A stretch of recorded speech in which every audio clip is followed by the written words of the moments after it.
What a joyful, heavenly sight this is. Isn't it wonderful to be here this morning?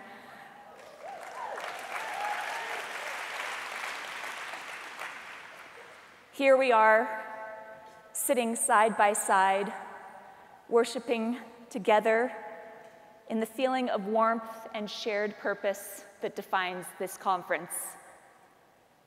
When I attended this conference last year, I had that same feeling.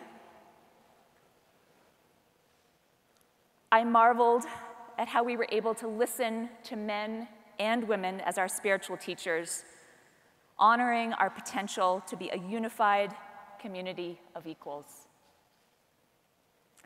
Despite these marvelous feelings, I left last year's conference feeling like there had been an elephant in this very enormous room. The elephant is here again this morning. We are right now feeling the hope and promise of unity that this conference is so good at inspiring. And yet, when I and all of us go to our local wards tomorrow morning, any man sitting next to any woman right now will have ecclesiastical authority over her. The woman sitting next to you will be unequivocally under a man's stewardship, and no man in this room will be required to observe the woman at his side as an administrative decision maker or spiritual leader. To the credit of the Faith Matters team, they invited me to address this elephant today.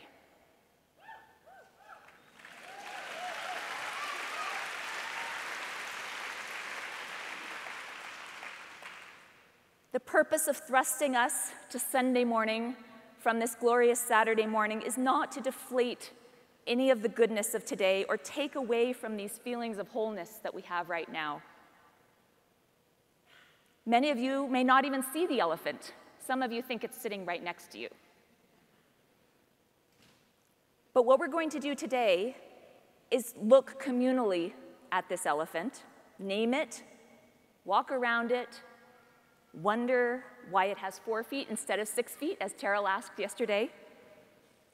And in doing so, we are going to knit together our Saturday and Sunday experiences.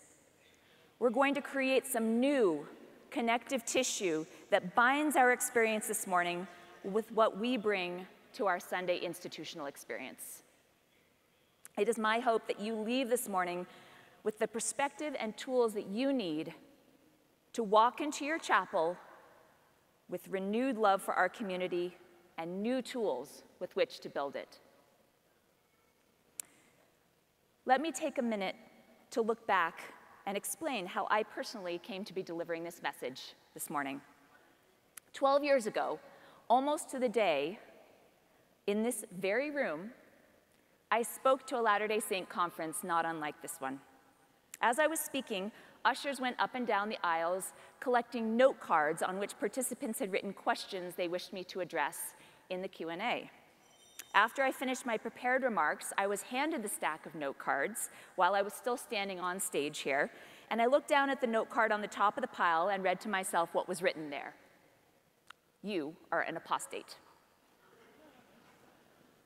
What had I said that had angered at least one person in that audience?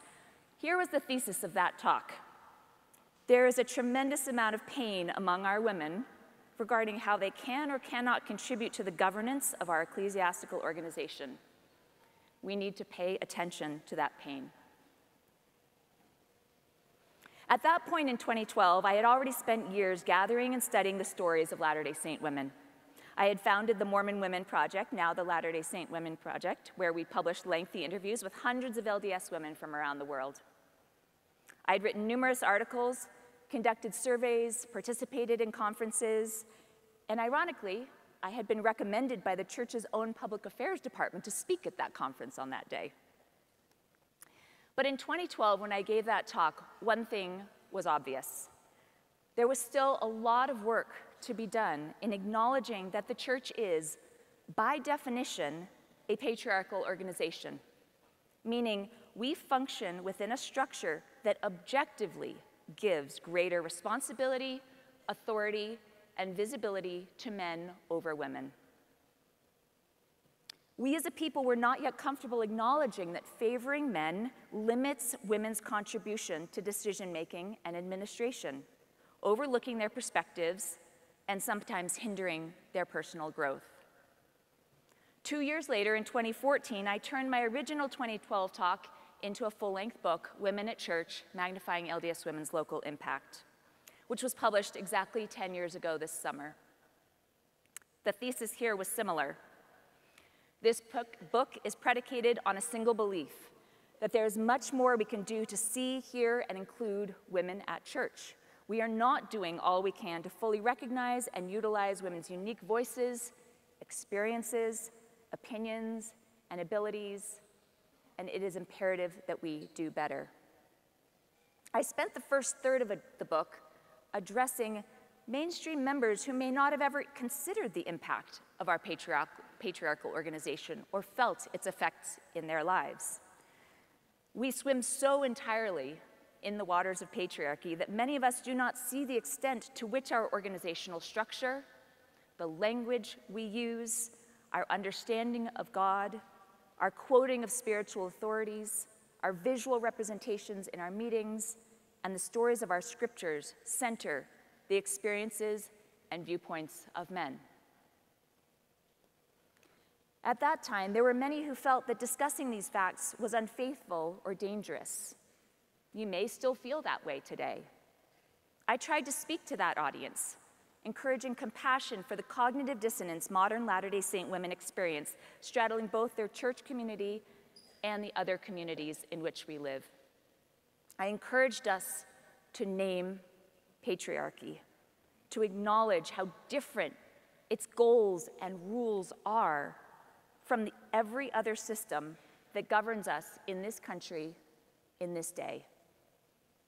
Even for those of you who believe that our patriarchal organization is aligned with divine will and should not or will not ever change, wrestling with its existence and its impacts is imperative for intellectual honesty and spiritual integrity.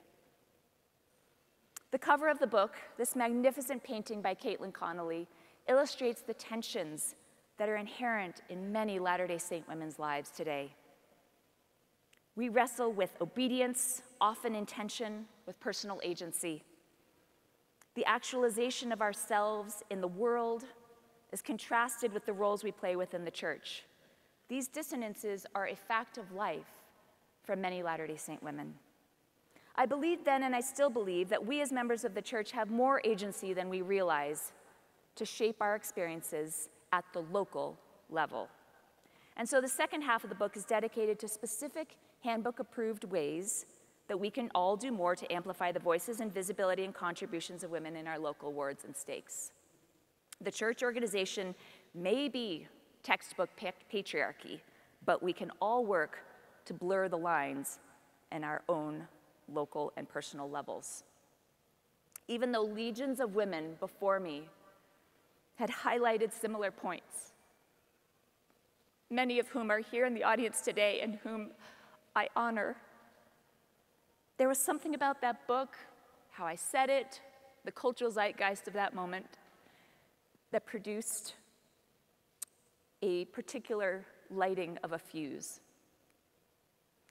The online talk from 2012 was read for hundreds of thousands of times, and the book was hailed by commentators as one of the most important Latter-day Saint books of the 21st century.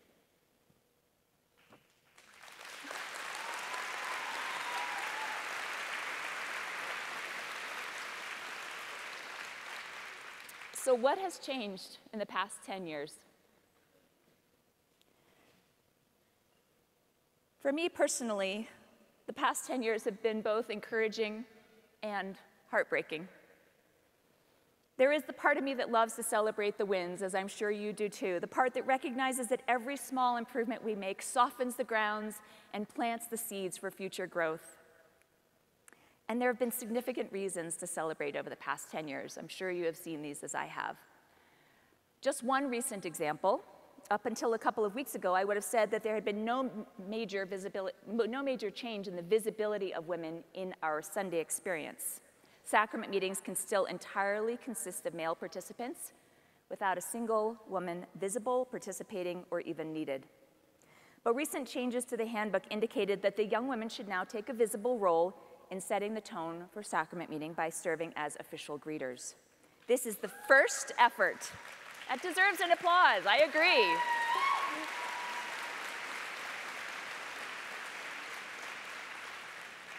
This is the first effort I have seen to officially introduce women into the fabric of our sacrament meetings. Many thoughtful local leaders have been doing this informally for years, such as my own bishop, who insists high counselors bring a female stake leader with them when they come speak in our ward.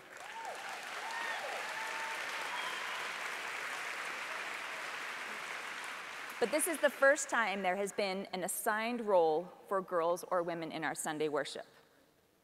Through small official adjustments like this, I've seen an openness and a willingness to engage in this conversation that did not exist 10 years ago. Rather than calling me an apostate, I bet a lot of you here have done something similar in your own sphere of influence. You've tried something to increase the visibility and participation of women. You've scheduled women to close sacrament meetings rather than letting men always have the final word. You've made a point of quoting women, leaders, or just your next door neighbor. You've welcomed mothers to hold their babies and while they are blessed, and you've invited the Relief Society presidency to teach elders quorum. No calling is too small to center women and women's experiences. In my ward right now, I'm creating the program. I make an effort to put paintings of women on the covers, and I seek out lesser-known female artists. If you need some ideas for your own ward, please visit our wonderful artists outside. There's so many who represent and center the women's experience. And just last week, a woman in my ward bore her testimony, not knowing I was the one who had put the image on the cover, of how much one of the paintings that was on the cover of our program meant to her. She saw someone who looked like her on the cover of our program, and it boosted her testimony in a very difficult time.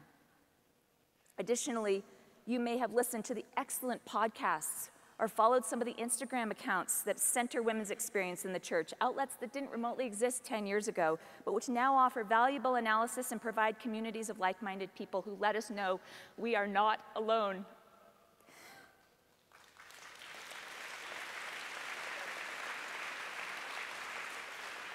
For me, as someone observing this conversation around women at church for almost 2 decades now, this has been the greatest shift of the past 10 years. More open hearts, greater willingness to see things from other perspectives, deeper imagination when it comes to our personal stewardships.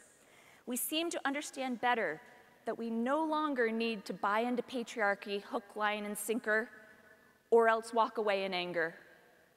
We are more curious about the idea that naming patriarchy, examining it, questioning it, studying its impact in our lives actually leads to a bridge between those two extremes, a way of navigating our membership in the church that is healthy and flexible. This shift has been especially apparent to me among our women. 10 years ago, I noted that it was our women more often than our men who pushed back on the need to openly and honestly talk about women's participation in the church. I heard all of the common refrains. Why would I want more responsibility? I have all the influence I need through my husband.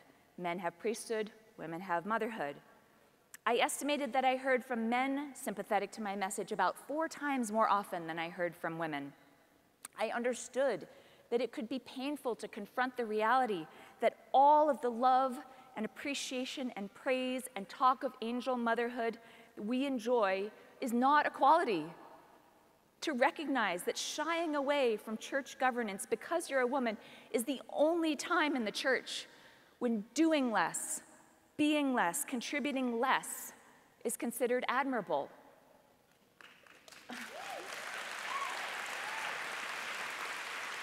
Being put on a pedestal lifts us away from the grounding gravity of self-worth.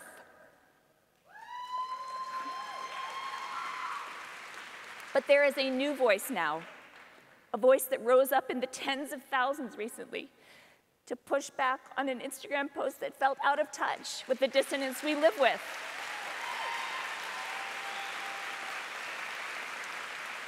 There is a voice now that recognizes that visibility isn't vain, contribution isn't corrupting. This is exciting. In the absence of institutional parity, so many individuals have worked to honor their own vision of Zion by taking small but powerful action. This has been extremely moving to watch.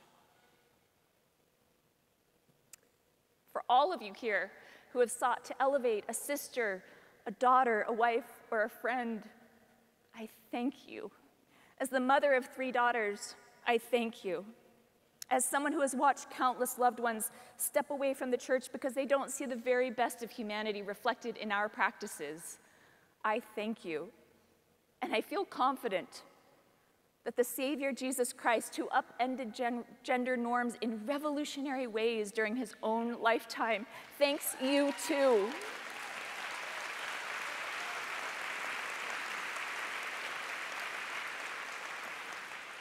But there's the heartbroken part of me too. It's the part that recently read the beautiful 50th anniversary issue of the Exponent 2 magazine and considered the context of its founding in 1974. It's the part that recognizes that when it comes to gender parity, the chasm between what our children experience at church and what they experience in every other part of their lives is probably greater now than it ever has been. We are so steeped in patriarchal practices, we might not even see how bizarre we appear from the outside or how much these practices hurt our missionary work and tear at the fabric of our community. Just last month, one mother wrote in an email, "How do I explain away the sexist organizational structure that strikes all my children as blatant, ridiculous, and almost comical?" I have been personally heartbroken over the past 10 years by the stories of local leaders, men and women who have tried things I advocated for in my book, such as letting the ward's female leaders sit on the stand in sacrament meeting, or calling a woman to plan the sacrament meeting programs. And I have watched these things be shut down from higher level leadership. My own daughter was called as a co-Sunday school president in her ward, only to have the title revoked later by the stake president. While the bishop's impulse to call her to this role and his communication around the calling was done with the utmost care and consideration, she was crushed, not because she coveted a title, but because she recognized the larger significance of this single small instance of change. I mourned with her, and I have mourned with you. One of the most pernicious and frustrating elements for me is the phenomenon of leadership roulette. One man will let a woman do something while another man will not. Here in Utah, wards across the street from each other can have entirely different vibes when it comes to the governance of women. The emotional whiplash of, will he allow this or can she do that, is part of what is so exhausting for us. When I was 14, I decided to go on a weekend youth temple trip, even though I was having my period. At that time, young women were not permitted to participate in baptisms for the dead if they were menstruating, even if they were using a tampon. I went on the trip anyway, in faith and praying fervently that something would happen to allow me to participate in the ordinances. I remember falling to my knees in gratitude when the temple president granted me permission to still do the baptisms. To me, it was a miracle and a bedrock experience of my young testimony. With the perspective of 30 years, I see lots of things that should have been different about that situation. We may think we've solved some of the ways a young girl asking an older man for permission to use a tampon was wrong. But one thing that hasn't changed is the potential for individual decision makers to shape the outcome of seemingly banal situations that have much larger repercussions on young testimonies. Although I continue to believe deeply in the power of administrative changes to introduce our community to a more equitable, sustainable, and holier way of doing things, they alone do not eradicate the pervasive gender bias that informs everything from how we perceive God to how we lead a meeting. Our fundamental preoccupation with gender and its determinate nature here on earth and in the hereafter is affecting our membership retention rates, our missionary efforts, the unity of our families, the potential for women and men to fully experience the challenges and blessings of this life, and the shepherding of our children.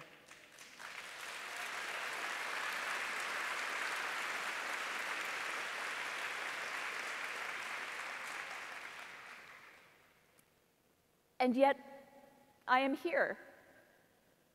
You are here.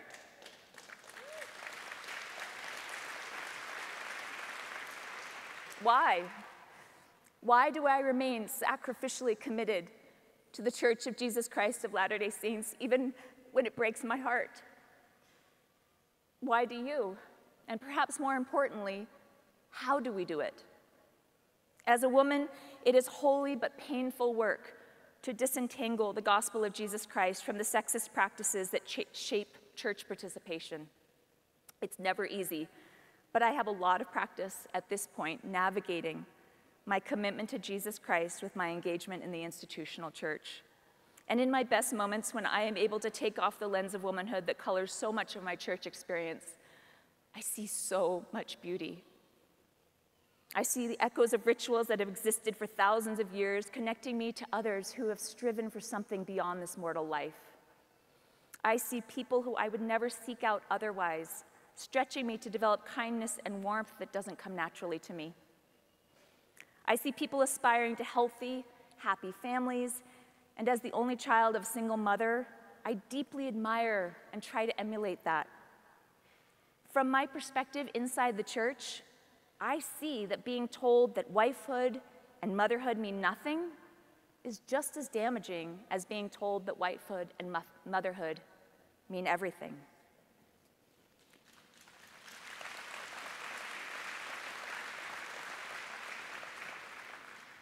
I am, however, uniquely privileged to have the tools I need to shape my womanhood in fullness outside of the church. When confronted with that balance between obedience and personal revelation, I absolutely favor my agency more often than others may be comfortable with. I was raised in New York City by a woman who thrived in her professional career. I have always been encouraged to develop my academic skills, my business skills, my musical skills to a level that was never hindered by concepts of womanhood. And from my perspective as someone comfortable in the outside world, I can see that being told wifehood and motherhood mean everything is just as damaging as being told wifehood and motherhood mean nothing. For my entire life, my church membership has been one of only several pillars that have shaped my choices and sense of self. I've differentiated myself from my church membership in consistent and important ways. It's allowed me to choose faith, to choose the kind of member I want to be, and for that I am extraordinarily grateful. In contrast, Latter-day Saint women generally are coming out of generations of expectations that have consciously and subconsciously stripped us collectively of those self-actualizing and differentiating skills. In a minute, it will be my pleasure to invite my friend and brilliant therapist, Valerie Hammaker, to join me on stage to spend more time leaning into what those skills can look like for ourselves. My dearest hope is for Latter-day Saint women to be given the structural and emotional support to actualize themselves fully outside of any prescribed roles. So in the spirit of restoring this weekend, let's welcome the opportunity to wrestle with the great unfinished work of the restoration. Let's put fear aside. Let's build that bridge between blind acceptance of patriarchy and leaving our community altogether. Let's prepare our own hearts so that when we are given a different way, a higher way to interact as men and women, we are ready for it. We rejoice when it comes because it will feel so inevitable, so right. This collective work within our community is vital. Your participation here is vital. As author Jim Quick says, life is like an egg. If it is broken by an outside force, life ends. But if it is broken from the inside, life begins. The same is true for the church. Great things begin on the inside. Thank you.